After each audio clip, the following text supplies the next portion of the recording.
innahu lakum aduwwum mubin innama ya'murukum bis-su'i wal fahsya wa an taqulu 'ala Allahi ma la ta'lamun.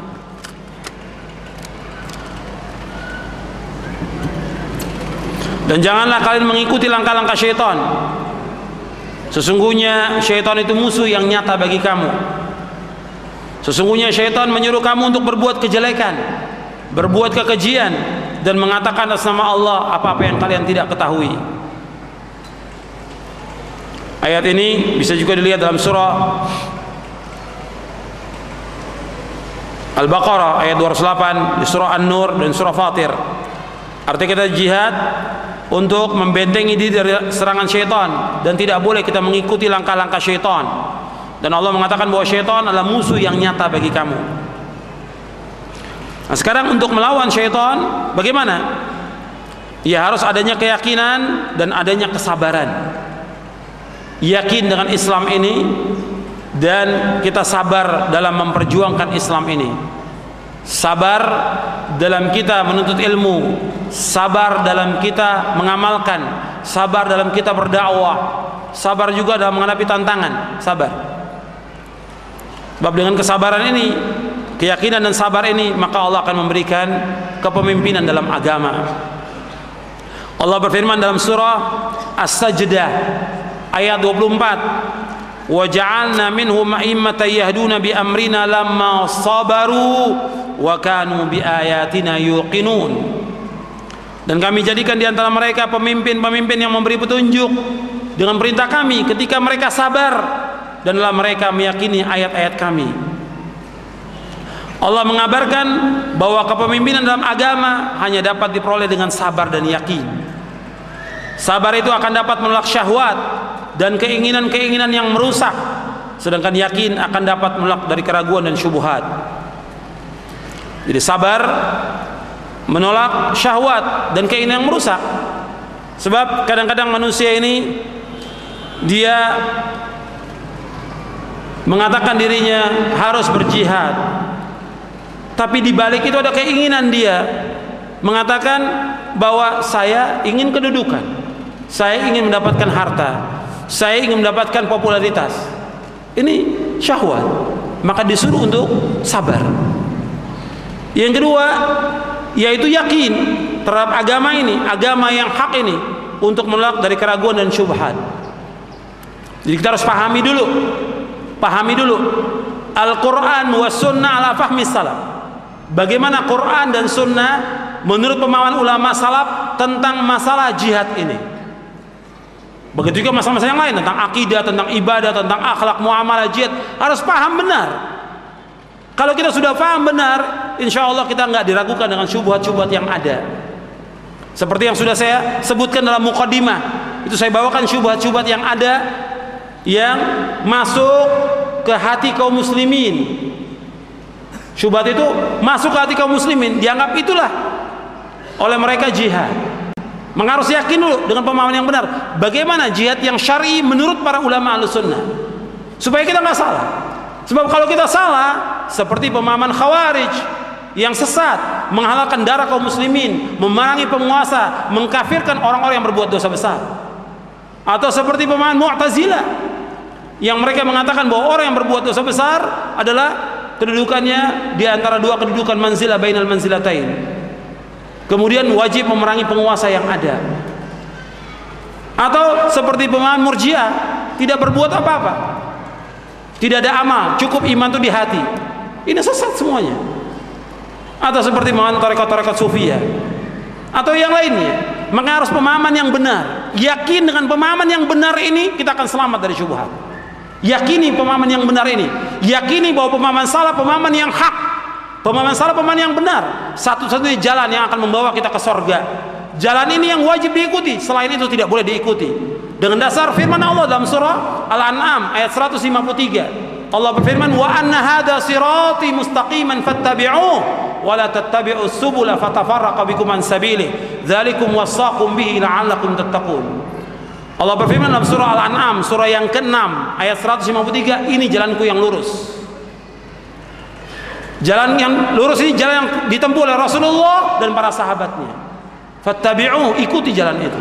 Wala tattabi'us subul, jangan kamu ikuti jalan-jalan yang lain. Jalannya siapa? Kata Imam Mujahid, jalannya ahlul bid'ah wal ahwa. Jalannya orang-orang pengekor bid'ah dan pengekor hawa nafsu. Jangan kamu ikuti jalannya mereka. Jangan ikuti syubhatnya mereka, jangan ikuti. Ikuti jalan ini.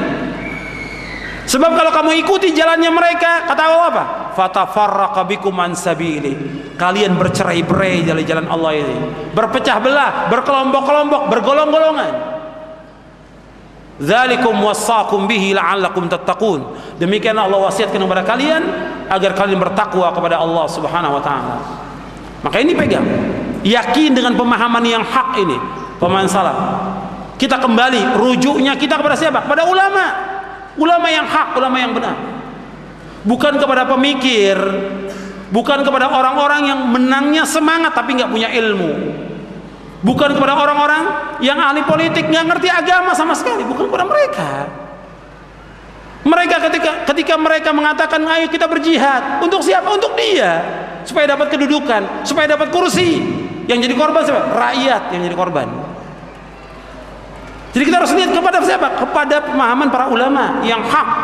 Kembalikan, yakin dengan pemahaman yang hak, maka itu akan menolak berbagai macam syubhat. Yakin dan sabar, Allah akan berikan kepemimpinan. Ini disebutkan oleh Syekhul Islam Ibnu Taimiyah, disebutkan juga oleh Imam Ibnu Qayyim dalam kitabnya Miftah dari Sa'adah dan juga yang lainnya. Kemudian yang ketiga, jihadul kuffar wal munafiqin. Jihad melawan orang-orang kafir dan orang-orang munafik.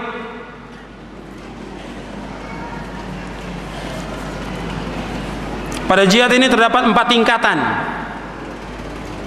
yaitu jihad dengan hati, jihad dengan lisan, jihad dengan harta, jihad dengan jiwa. Jihadul kufar, jihad melawan orang-orang kafir, lebih khusus konteksnya dilakukan dengan tangan, dengan kekuatan.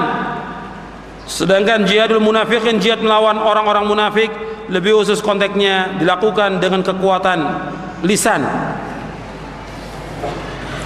Allah Ta'ala berfirman dalam surah At-Taubah ayat 73 dan juga dalam surah At-Tahrim ayat 9, ya ayuhan nabiyyu jahidil kuffara wal munafiqina waghluz alaihim wa ma'wahum jahannam wa bi'sal masir.